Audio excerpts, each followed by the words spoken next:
Bonjour, nous sommes le 13 décembre 2023 et nous allons analyser le SP500 E-mini avec le Market Profile. Avant de commencer, nous allons regarder les annonces économiques du jour. Ce matin à 8 heures, il y a eu pas mal d'annonces concernant la Grande-Bretagne.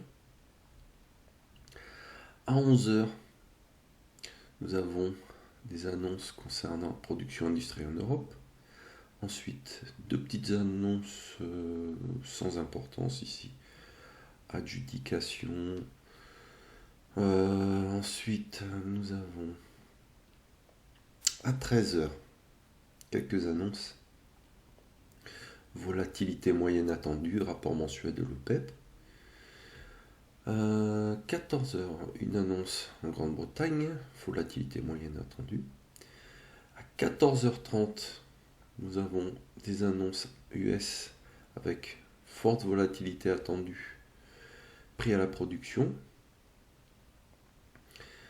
Ensuite, nous passons donc à 15h, une petite annonce allemande.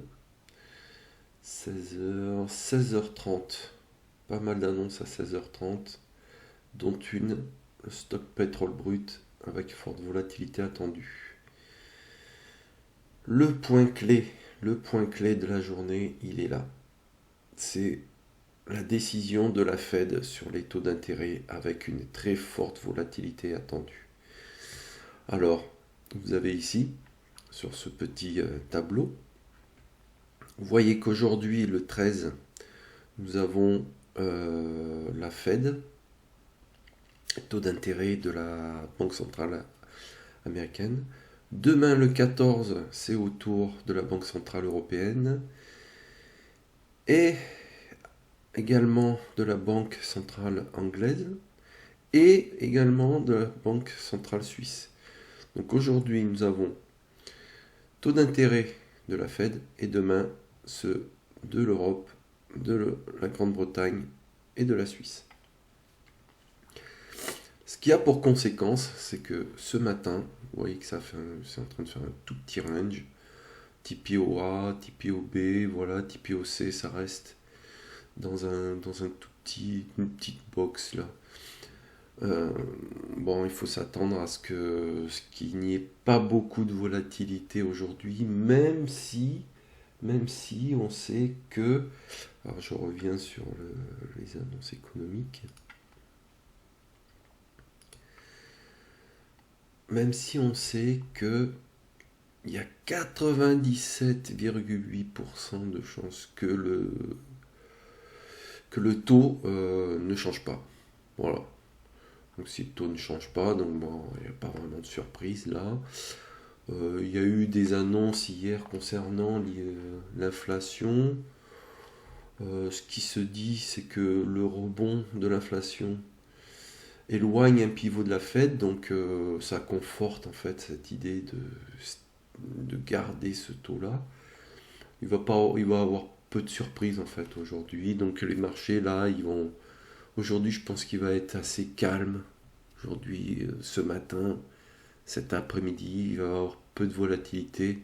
La volatilité elle va vraiment arriver que sur les grosses annonces que j'ai montrées, le pétrole, stock de pétrole, et surtout à la sortie de l'annonce de des taux d'intérêt. Voilà. Donc aujourd'hui, donc le 13 décembre, nous sommes en zone 2. Nous évoluons en zone 2 tout en haut. Nous pouvons constater qu'il y a eu un gap entre la clôture d'hier et l'ouverture asiatique et européenne. Donc ce gap là, je pense qu'il risque d'être comblé quand même, là dans la journée, voire la matinée. J'ai placé ici donc les zones d'intervention intéressantes, donc les VVA, VA, VPOC, VA basse, VVA basse, et ici une grosse zone de réjection. Voilà. Maintenant après, il faut suivre, regarder le marché, qu'est-ce qu'il va faire. Là, il y a plutôt une indication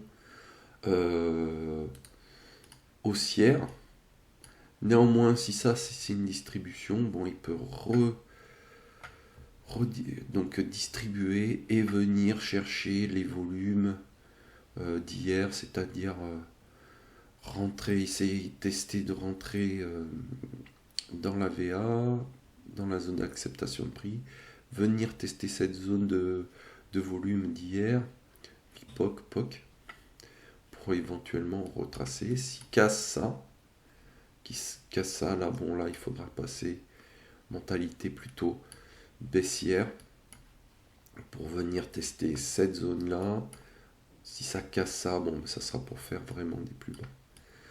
En attendant, bon, on observe. C'est plutôt dans le sens de la hausse.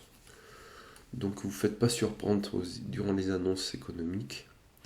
Regardez bien votre carnet d'ordre, les ordres limites, les ordres passifs, les ordres agressifs et vos graphiques. Voilà, je vous souhaite une bonne journée et de bons trades.